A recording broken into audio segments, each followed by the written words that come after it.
She had already lost the love of her life. She never thought she'd lose everything else to someone pretending to love her back. When the police finally showed her who he really was, she whispered, "That's not possible. He told me he loved me."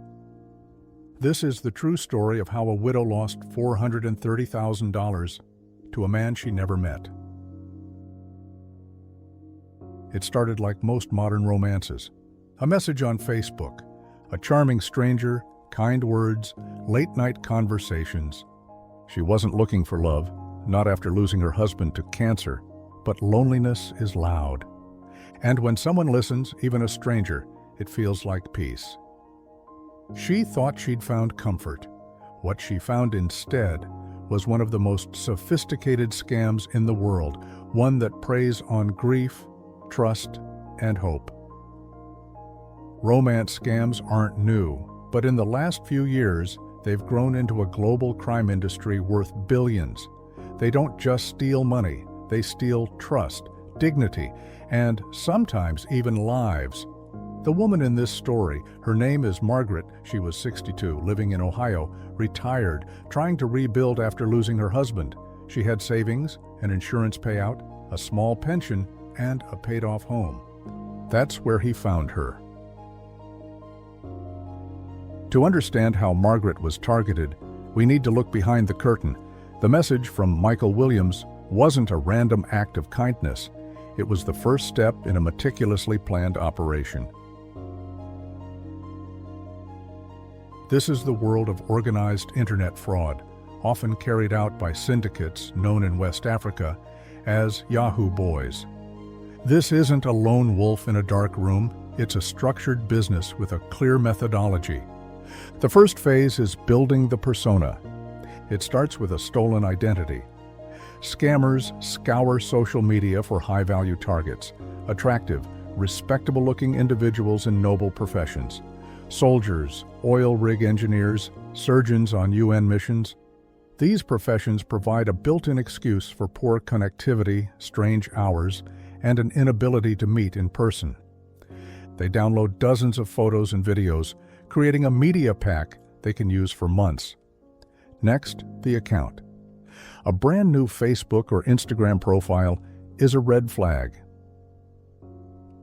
They either buy or hack old dormant accounts. An account created in 2012 with years of history seems far more legitimate than one made yesterday. They scrub the old data and populate it with the stolen identity of Michael Williams. The final step is crafting the backstory. He's a widower to mirror the potential grief of his target. He's a father to show his softer side. He's religious to build a foundation of trust. Every detail is a calculated hook. Michael Williams was never a person. He was an algorithm of empathy designed to find a vulnerability and exploit it. One night, Margaret got that message from the man named Michael Williams. His profile showed a middle-aged man in uniform, smiling beside a flag. "Hello, ma'am," he wrote. "You look kind. I just wanted to say hi." She didn't reply right away, but the message lingered. It was polite, respectful, a little old-fashioned. In the morning, she wrote back. That single reply became a conversation that lasted for months, every day, every night, every small piece of trust added by design. He told her he was a widower too. He said he knew what loneliness felt like. And slowly she started believing every word. What made him feel real wasn't just the messages, it was the rhythm, the constancy, the way he remembered small details. He would send photos at sunrise and say, "This is when I think of you most." The attention felt like care. But it was training. He was training her to depend on his presence, so that when he asked for help, she was already saying yes. After a few months, Michael said his contract was ending. There was just one problem. His bank account was frozen, and he needed help paying a transfer fee. "Just temporary," he said. "I'll pay you back the moment I land." She hesitated.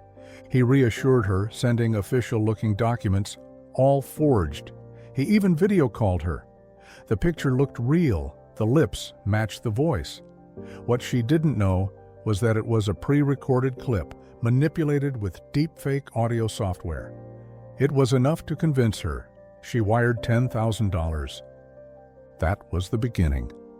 That $10,000 wasn't just money, it was proof of concept. For Margaret, it was an act of love. For the scammers, it was a successful conversion, moving the target from the grooming phase to the payment phase.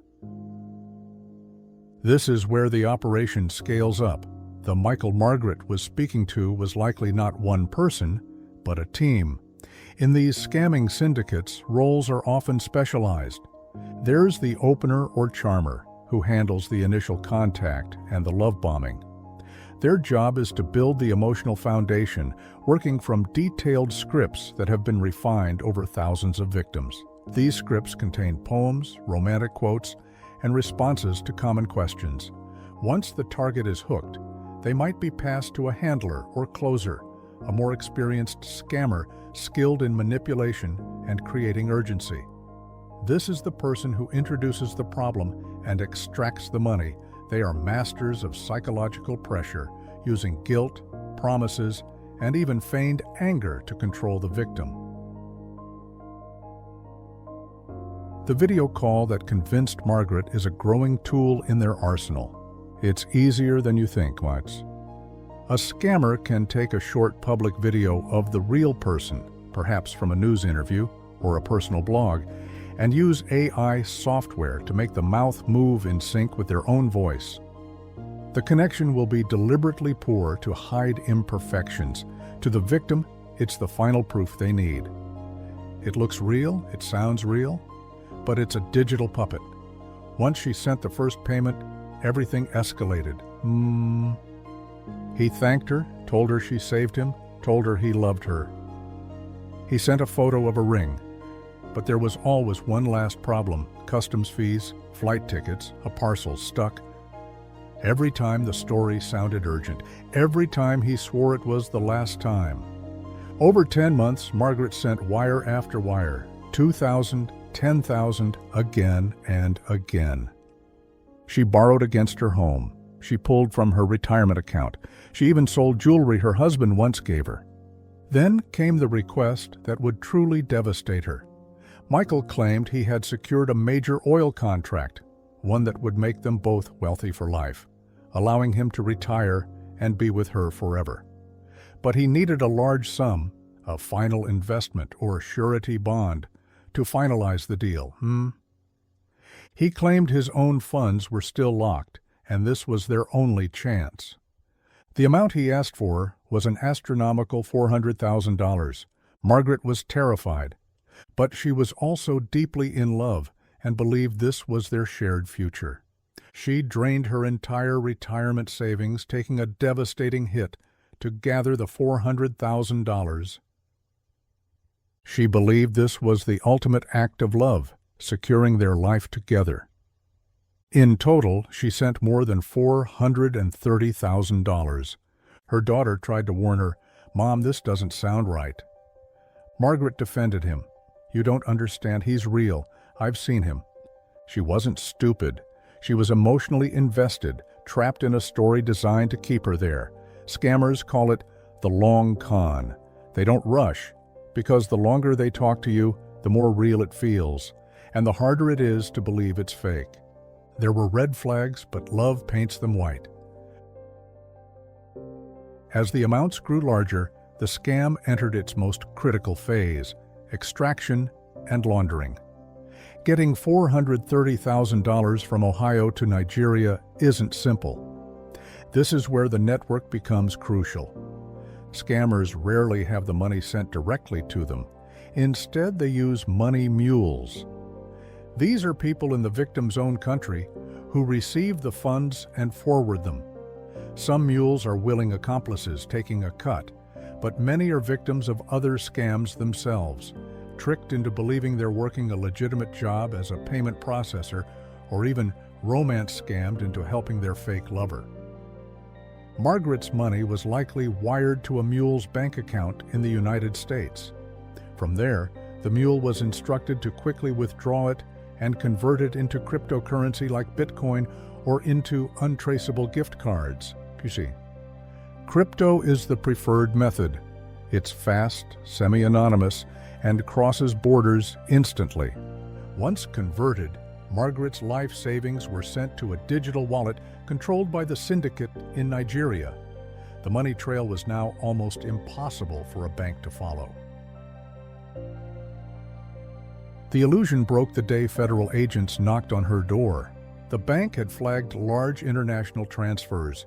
The questions were simple. Who are you sending money to? Have you ever met in person?